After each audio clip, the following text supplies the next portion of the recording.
Estimados amigos, desde su programa Global Energy, que transmitimos todas las semanas a través de su plataforma Edu Digital Media, gracias o por cortesía de la Florida Global University, estamos hoy acá, martes 25 de febrero, y en una nueva emisión de Global Energy. Para nosotros es un verdadero placer compartir con ustedes, y hoy, como es costumbre, vamos a comenzar a revisar un poco los precios del crudo y cómo se comporta el mercado. Como hemos venido ya haciendo un seguimiento en las últimas semanas, nosotros estamos muy pendientes de lo que está ocurriendo en el mercado, sobre todo por la influencia que está teniendo este coronavirus, que de alguna manera algunos analistas habían estimado que iba a tener un impacto menor, que iba a poder ser resuelto en un plazo perentorio, pero la realidad no es así. De hecho, si nosotros observamos ayer, las acciones mundiales en las bolsas a nivel del mundo globalmente cayeron bruscamente. Por ejemplo, tenemos que en el caso del Dow Jones, en el Wall Street Journal, cayó más de 900 puntos y los precios del crudo también cayeron. Esto definitivamente tiene muy preocupado a todo el mundo económico, al mundo financiero, porque hay una gran incertidumbre sobre lo que realmente está pasando y si lo que se dice del coronavirus es totalmente cierto o si hay todavía algunas cosas que podrían ser peor a lo que se conoce. Eso, por otra parte, ha tenido ya una influencia muy importante, como ustedes van a poder ver, en lo que es los precios del crudo. Ya hemos comentado todo lo que ha ocurrido desde un mes y medio para acá, y el día de hoy el precio del crudo en el WTI en Wall Street Journal abre en $51.30 por barril. La demanda de petróleo en China ha sufrido un golpe muy duro. Definitivamente hay unas estimaciones que hablan en los términos del corto plazo de unos 4 millones de barriles, porque hay una paralización en muchas ciudades de la economía china, los sistemas de transporte, la gente básicamente está encerrada en sus casas, se han suspendido las clases, no hay actividad comercial, y esto por supuesto trae una consecuencia importante en un país tan poblado como para reducir de una manera sustancial lo que es la demanda. Esto significa que otros países tienen la posibilidad de comenzar a implementar diversas formas de procedimientos de cierre de producción, y plantea o deja planteado aún más cuáles serán realmente las cifras que van a acompañar la demanda. En conclusión, lo que ha dicho el mercado, lo que ha dicho el mundo financiero, es que no debemos subestimar esta perturbación económica. La estimación actualizada se está pronosticando un impacto en el consumo mundial de petróleo del orden de los 1.5 millones de barriles por día en promedio para el primer trimestre de 2020. Vale decir, con relación a lo que estaba estimado sin que estuviese ocurriendo, sin que apareciera el fenómeno del coronavirus. Luego, suponemos que la situación va a mejorar, de acuerdo con las estimaciones de que ya la propagación, sobre todo en China, se ha reducido, pero comienzan a aparecer casos fuera de China, Italia, Corea del Sur, en algunos países europeos, y cunde pues de alguna manera nuevamente un cierto pánico, ¿no? Esto nos lleva al punto de que tenemos que ir viéndolo con mucho cuidado, y se supone que debe haber una mejora en el segundo trimestre, que podría llevar la reducción del 1,5 millones a solo 1 millón de barriles. Ahora bien, vamos a ver en la próxima lámina algunos aspectos importantes que queremos comentar al respecto. La propagación del virus a Italia y Corea, sobre todo Corea del Sur, indican que la crisis podría seguir empeorando. En Italia esto se está convirtiendo en un problema bastante grave, sobre todo en la parte norte de Italia, en la parte de Milano, y ahí han aparecido algunos casos que hacen suponer que esto podría empeorar en Italia, y por lo tanto hay cierta preocupación, una preocupación en todos los países de Europa. En consecuencia, existe una mayor necesidad, eso es lo que todo el mundo está previendo, de que la OPEP y sus productores aliados, entre ellos el más importante que es Rusia, que no son pertenecientes a la OPEP, reduzcan la producción. Sin embargo, esta alianza que ha sido propiciada por Arabia Saudita con Rusia no ha llegado todavía a un acuerdo, y cada quien está produciendo lo que considera pertinente. Han habido algunas conversaciones que ya habían estimado más o menos un acuerdo de una posible reducción que podría llegar entre 500 y 600 mil barriles por día. que era una conclusión que ya se estaba perfilando. Sin embargo, Rusia mantiene su posición en no cerrar producción y Arabia Saudita en consecuencia está tratando de hacer algunas negociaciones, según nos indican los informes de mercado, con otros países del Golfo, por Emiratos Árabes Unidos y Kuwait en particular, y entre ellos están tratando de llegar a un acuerdo de cerrar unos 300.000 barriles por día. Sin contar pues con que Rusia se pudiese sumar a esto, aunque no está muy claro que estos 300.000 barriles sean suficientes para que de alguna manera se pueda contener la caída de los precios. Hay un interés importante en que los precios se mantengan alrededor del número que hemos dicho ya desde el principio del año, entre 50 y 55 dólares por barril para el WTI y entre los 55 y 60 dólares por barril para el Brent. Los analistas coinciden que el próximo año los precios del crudo podrían repuntar y podrían alcanzar alrededor de los 70, 75 dólares por barril para el WTI. Pero por ahora la situación es muy complicada, los precios del crudo están muy cerca de los 50 dólares por barril para el WTI y las complicaciones que se desprenden de este virus, del coronavirus, pues siguen afectando seriamente la demanda y afectan además al mundo financiero. Otro punto que queríamos comentar con ustedes el día de hoy está relacionado con una empresa que ha estado sonando mucho. Sonó mucho por las sanciones que impuso el Departamento del Tesoro de los Estados Unidos a Rosneft Trading por su comercialización, transporte de crudo venezolano. Pero además de esto, hay una noticia que ha sorprendido de alguna manera al mundo petrolero, y es que Rosneft ha asignado las entregas del mes de abril de una mezcla de crudos Expo, un tipo de mezcla que es muy popular, muy demandada en las empresas independientes de China, y se lo está pasando a un trader bastante grande que es Trafigura, en lugar de estar llevándolo a CEFC Energy de China. Esto sugiere definitivamente que el mayor productor de Rusia, Rosneft, donde participa el Kremlin, donde participa la otra TNK-BP y donde participa además Qatar en su relación accionaria, puede haber alterado Rosneft los términos del contrato que tiene con esta compañía CEFC Energy de China. Ese acuerdo con esta empresa era un acuerdo que iba del 2018 al 2022, con graduaciones diferentes de volúmenes para este crudo Expo, como dije anteriormente, muy populares entre los refinadores privados o independientes en China. Queremos recordar, y que tal vez aquí pueda estar el kit de este asunto, es que en 2018 las autoridades chinas, por instrucciones del propio presidente de China, comenzaron a investigar al presidente ejecutivo de esta empresa CFC China Energy, Ji Yanmin, bajo la sospecha de delitos económicos. Lo que se estaba allí viendo es que probablemente habían unos sobreprecios en algunas entregas, que esos sobreprecios tenían una colocación en algunos de estos ejecutivos, incluyendo al presidente de la empresa, y se ha prolongado ya por 2 años prácticamente la investigación. Todavía no hay una conclusión, pero quizás hayan cosas que nosotros no sepamos, pero que sí sabe Rosneft y que se esté adelantando a ello.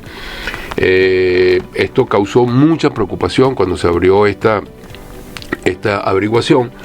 y había un acuerdo ya prácticamente firmado entre CFC China Energy de comprar el 14% en Rosneft, que era más o menos la participación que estaba teniendo Qatar en ese momento, o que todavía tiene Qatar en esta empresa. Lo cierto del caso es que Rosneft es una empresa que en los últimos semanas pues se ha visto envuelta en diferentes problemáticas. Regresando al caso de Venezuela, yo creo que es importante saber,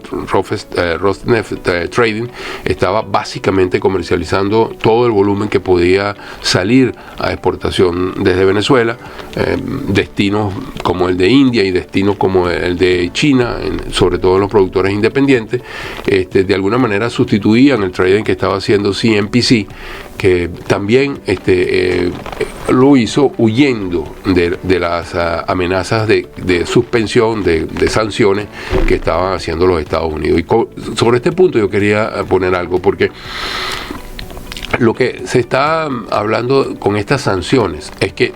los Estados Unidos no están prohibiendo que se hagan negociaciones con Venezuela desde el punto de vista de crudo, bien sea producción, bien sea compra y entrega de combustible. De lo que se está hablando de una manera muy clara, muy seria, es de que si tú haces negocio con el régimen de Nicolás Maduro en Venezuela, no puedes hacer negocio con los Estados Unidos ni con absolutamente ninguna etapa desde el punto de vista financiero, desde el punto de vista económico, desde el punto de vista comercial, desde el punto de vista del área de los hidrocarburos. Y entonces la limitación viene en que si haces negociaciones con ellos, no puedes hacer negociaciones conmigo, pero las empresas siguen siendo libres de hacer este tipo de negociaciones. Esto es algo que hay que aclarar, y Rosneft anunció, por cierto, para el caso de Venezuela, que va a asignar todas estas volúmenes que tenía para sacar de Venezuela a una empresa que básicamente es filial de ellos, que es TNK TNK Trading, que fue producto de una negociación que se hizo con la empresa TNK BP. Entonces es básicamente una subsidiaria, y de alguna manera de hacer esto, pues también entonces será sancionada la empresa TNK. Y hay dos puntos que queríamos comentar también sobre el caso de Venezuela, pero que tiene impacto a nivel internacional. Hace un par de días recibimos la información de un buque que estaba fondeado ya desde hace aproximadamente 6 meses en la bahía de Pozuelo, en la bahía donde está el archipiélago de Isla Borracha, allá en el Parque Nacional Mochima, en el estado de Anzoátegui y Sucre, y allí ese barco, que un buque tanque que se llama San Ramón, fue asaltado por un grupo de piratas, y no estamos hablando de Somalia como algunas personas pudieran pensar, no, estamos hablando de Venezuela. Se dice que un comando de 6 hombres armados con pasamontañas irrumpieron en este barco. El hecho más lamentable acá es que el capitán del buque, que es de origen colombiano, opuso resistencia a estos asaltantes y recibió un disparo en la cabeza. Y además de esto, todos sus tripulantes fueron sometidos, y uno de ellos, excepto uno de ellos, que según las versiones no confirmadas, parece haberse lanzado del barco al momento que irrumpieron estos asaltantes. Esto habla muy mal y de lo que está sucediendo en Venezuela, pone en mayor riesgo todos aquellos armadores que quieren enviar sus buques y sus tripulaciones a llevar o a combustibles o a recoger de alguna manera algún tipo de volumen de crudo que pudiera estar saliendo. Esto es una noticia que ha circulado intensamente en el mundo internacional y es una suerte de llamado de alerta. Y repito, eso ocurrió en Venezuela, no en Somalia. Algunas versiones también hablan de que este buque estaba allí desde agosto del 2019 porque estaba siendo procesada en un tribunal de la República Bolivariana de Venezuela algunas imputaciones en el sentido de que en este buque se estaba haciendo tráfico, contrabando pues de combustibles a nivel de cabotaje a nivel nacional, y que estaba haciendo trasiegos a nivel internacional sin tener las autorizaciones debidas. Esto es algo que todavía no está confirmado, pero de alguna manera podría explicar por qué ese barco estaba allí fondeado desde hace tanto tiempo. La otra cosa que quería comentar y que de alguna manera también va a tener un alto impacto a nivel internacional es la medida que se tomó con relación a Petróleos de Venezuela. A nuestro modo de ver las cosas, o sea, es una medida que para nada va a resolver absolutamente nada dentro de Petróleos de Venezuela ni en el sector de los hidrocarburos. De acuerdo con muchas especulaciones, podría estar hablándose de que esta intervención que pone al frente de esta junta a Tarek El Aissami, el vicepresidente del área económica del régimen de Nicolás Maduro, y que es una de las personas señaladas de una manera clara, precisa y concisa, además de sancionado por el gobierno de los Estados Unidos, está ahora al frente de esta junta de reestructuración, como llaman, como gusta llamarla al régimen. Y como su segundo a bordo fue nombrado Asdrúbal Chávez, que como ustedes saben también está sancionado, que en el tiempo que fue presidente de Citgo no pudo ejercer la presidencia porque tenía prohibición de entrada, no tenía visa para estar en los Estados Unidos y además fue sancionado. Entonces este par de personajes definitivamente no creo, y creo que en esto me acompaña la gran mayoría de mis colegas, tenga absolutamente nada que hacer, nada que ver con alguna posible recuperación de la industria. Y para colmo, creo que acompañaron a estos señores básicamente de la directiva de Camimpec, una empresa de orden militar, que desde hace algún tiempo se le estaban otorgando algunos contratos para operar o para hacer algunas operaciones dentro de la industria, y que a su vez lo único que era una mampara para poder subcontratar a la vez a otras empresas. Y por supuesto allí lo que todos, sin hacer mucho uso de la imaginación, podemos entender, había una suerte de comisiones en el medio y de manejos no muy claros, que definitivamente no iban a llegar tampoco a ninguna parte. Ahora lo cierto es que están formando parte de esta Junta Reestructuradora. Y mucha gente se pregunta qué pasó con el general de la Guardia Nacional, Manuel Quevedo, que al mismo tiempo era presidente de Petróleos de Venezuela y ministro de Petróleo. Obviamente ya no es el presidente de Petróleos de Venezuela, lo que todo el mundo comenta es que fue desalojado de su oficina, quedó en teoría dentro de esta Junta de Reestructuración, pero quien manda en este momento es Tarek El Aissami y Asdrúbal Chávez, o quienes mandan en este momento son Tarek El Aissami y Asdrúbal Chávez. Manuel Quevedo fue desplazado sin ser despedido, pues fue desplazado de la presidencia de Petróleos de Venezuela. No sabemos, no entendemos, no conocemos si sigue siendo el ministro de Petróleo. Creo que la semana próxima, cuando va a haber una reunión, el fin de semana próximo, estoy hablando del primer fin de semana de marzo, va a haber una reunión en OPEP, en Viena, para hablar precisamente de los cortes de producción que comentamos hace algunos momentos con relación al coronavirus. Y bueno, debería ser el asistente Manuel Quevedo o quien haya sido nombrado o quien vaya a ser nombrado en su defecto. Eso nos lo dirá el tiempo. Lo que podemos decir nosotros como conclusión para transmitírsela a ustedes es que no hay ninguna posibilidad de que vaya a haber una recuperación por el hecho de cambiar la Junta de reestructuración en PDVSA. Seguimos insistiendo en una frase que hemos dicho por muchas veces: ni saben cómo ni tienen con qué hacerlo. No hay ninguna manera. La producción actualmente está alrededor de los 700.000 barriles por día. La producción de gasolina no supera los 40.000 barriles diarios. Eso implica que siguen las importaciones de gasolina, y en caso de que con estas nuevas sanciones pues dificulte la traída de gasolina al país, pues obviamente se va a dificultar aún más los sistemas de distribución, y va a haber mucho mayor escasez de gasolina en Venezuela. Lo que estamos tratando también de aclarar es porque hay muchas versiones de que esta Junta Reestructuradora fue nombrada sencillamente para transferir una serie de operaciones de activos de Petróleos de Venezuela a empresas como Rosneft, como Gazprom o como CNPC, la empresa china, o alguna otra empresa de origen indio, o que ellos hayan estimado pueden de alguna manera ocuparse de las operaciones. El sentido de esto tendría porque estas empresas mixtas que están actualmente en el país, básicamente las conformadas por China y Rusia, dan un sostén importante a esa escasa producción de 700.000 barriles por día. Podríamos decir que la producción de petróleo de Venezuela en sí, yo no tengo la cifra confirmada, muy difícil de tenerla, pero la cifra de esfuerzo propio de petróleo de Venezuela en producción nacional en el país, en Venezuela, no debe andar muy por encima de los 250.000 barriles. Y esto implica que la diferencia, que podrían estar hablando de unos 450 o 500.000 barriles, proviene del aporte que hacen las empresas mixtas, como dije anteriormente, Rusia, China, y por supuesto también la producción que viene del campo Boscán, que mantiene todavía la empresa Chevron. Sobre esto también hay algunos comentarios que están rondando por allí sobre si Chevron se le va a extender el permiso para seguir operando en Venezuela o si se le va a cancelar. Esto es algo que todavía no se tiene claro, pero si ocurre con Chevron, seguramente ocurrirá con empresas como Halliburton, como Schlumberger, como Weatherford, como Baker y como otras empresas que todavía prestan servicio en Venezuela, lo cual produciría un golpe aún más duro. Si Rusia o China van a asumir las operaciones, eso es algo que está por verse. El costo que esto tendría es un costo realmente alto. No hay personal, tendría inclusive que traer personal de afuera.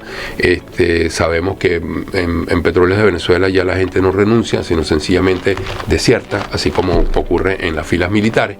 Y entonces la situación de verdad es bastante complicada. Yo no veo al corto plazo ninguna posibilidad de que haya ningún tipo de recuperación desde el punto de vista de producción. Mientras tanto, la declinación sigue haciendo su trabajo y la pérdida de energía en los yacimientos va mermando de manera continua, sistemática y pausada, pero constante, la producción de crudo en el país. Creo que este tipo de cosas son asuntos que deben comenzar a ventilarse, deben comenzar a discutirse, porque el deterioro acelerado que ha habido en los últimos 4 o 5 años, pues definitivamente nos debería llamar a la preocupación al momento que estemos pensando en un verdadero proceso de reestructuración, en un verdadero proceso de rescate de la industria petrolera y de la producción, por supuesto. Y por otro lado, tenemos el caso de la refinería, que también es tremendamente preocupante. Un país que podía producir 300.000 barriles de gasolina, produce actualmente a duras penas 40.000 barriles, con la mayoría de las refinerías absolutamente paradas, en un estado de deterioro importante, sin inversiones, sin mantenimientos preventivos y tampoco reparaciones para poder levantar el procesamiento, que a su vez tiene una dificultad seria porque tampoco hay crudo. Debe llamarnos también a la reflexión y pensar un poco qué vamos a hacer al momento que inevitablemente llegue en el cambio de modelo político y se comience entonces la reestructuración del país. Esto abre una gran cantidad de interrogantes. Lo cierto, y es lo que hemos visto en presentaciones que ha comenzado a dar PDVSA en su cabeza Luis Pacheco, nosotros estamos viendo que sí hay una seria determinación para que el tamaño de la empresa estatal se reduzca y que haya una participación importante del capital privado nacional e internacional. El capital privado nacional, básicamente en principio en el sector de servicios, de los sectores conexos del sector de hidrocarburos, pero que nosotros esperamos pueda propiciarse también la verdadera creación de operadores privados nacionales directamente en lo que tiene que ver la producción y algunas otras áreas que pudieran abrirse en la parte de gas, en la parte de refinación, en la parte de petroquímica, etcétera, etcétera. Hay un interés muy bien sustentado en que el capital privado nacional pues comience a tener un rol mucho más protagónico y participativo en lo que tiene que ver en la nueva industria de los hidrocarburos en Venezuela. Esto es un punto que estará por verse. Nosotros seguimos insistiendo en que es un tema para la discusión, para el debate, y invitamos pues de alguna manera a que esto se siga llevando. Yo creo que hay cosas que la gente tiene que tener en cuenta, y que no quiero dejar esta oportunidad ya para cerrar el programa en decir que a mi modo de ver las cosas de una manera muy personal, en algunas cuentas que nosotros hemos sacado, desde hace mucho tiempo que el país no vive de su industria petrolera. Yo creo que con una producción de 700.000 barriles por día, con unos compromisos contraídos con empresas estatales de China y de Rusia para el pago de deudas que ya fueron disfrutadas, teniendo que cubrir el costo de producción de los 700.000 barriles, pero solamente contando con los ingresos de alrededor de unos 300.000 barriles, que es lo que quedaría libre, y teniendo en cuenta que hay un volumen de aproximadamente 180, 150.000 barriles que se usan en la refinación nacional para producir los 40.000 barriles de gasolina, algunos barriles de diésel y algunos otros productos derivados. Yo creo que lo que queda para exportación es prácticamente nada, y entonces con ese prácticamente nada se compra gasolina, y con ese prácticamente nada muchas veces no alcanza para lo que se debe comprar de gasolina. Entonces la situación es una situación realmente crítica, realmente compleja, y que demanda pues mucha atención y un debate amplio. Es por lo menos nuestra opinión. Obviamente hay algunos otros colegas que tienen una visión un poco diferente. No estoy tratando de aparentar o de ser pesimista, por lo contrario, yo soy siempre muy optimista. Lo que creo es que debemos poner en el verdadero contexto la situación para poder tomar las medidas medidas que sean pertinentes tomar. Bien, entonces con este último comentario nosotros cerramos nuestro programa del día de hoy y los invitamos sin más para la próxima semana a un nuevo programa de Global Energy a través de la plataforma que siempre nos facilita la Florida Global University Edu Digital Media, y este programa llega a ustedes, pues por supuesto, lo reiteramos, por esta gran colaboración que nos da la Florida Global University, y nos vemos la próxima semana. Les habló Horacio Medina y que tengan una feliz semana. Gracias.